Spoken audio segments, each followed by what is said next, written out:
Mahigit 500 artworks ang binida sa isang art exhibit sa Antipolo, Rizal.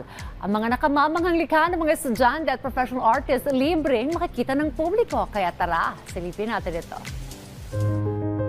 Art is for everyone. Dahil dyan, isang art exhibit ang binuksan sa Antipolo City na bukas para sa lahat.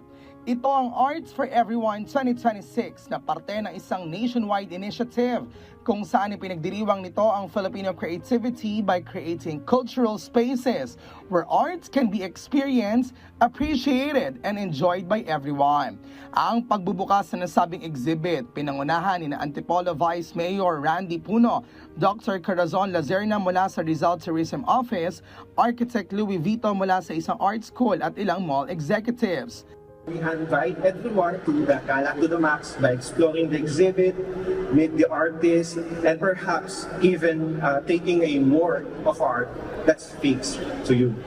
Yan ang isa sa pinakamahalaga dahilan kung bakit natin celebrate ang seating at lalong-lalo na visual arts. To be able for everyone to express themselves, whether it be as grand as the artistic works we see today, or as simple as something a 3-year-old reads in their art class.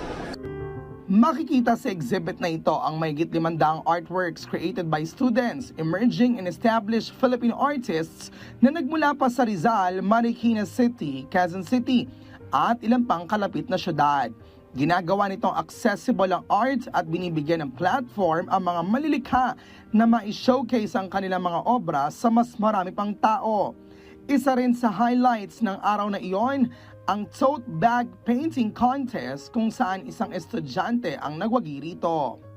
May nag-ano po sa akin na teacher, in-invite po niya ako. Hindi ko po na-expect na mananalo po ako. Kasi iniisip ko lang po na pati-try ko po na sumali. Wala naman po mawawala rin eh.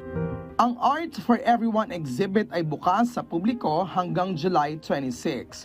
Kaya kung gusto mong makiisa in celebrating Filipino creativity and artistry, just walk in, look around, and be inspired.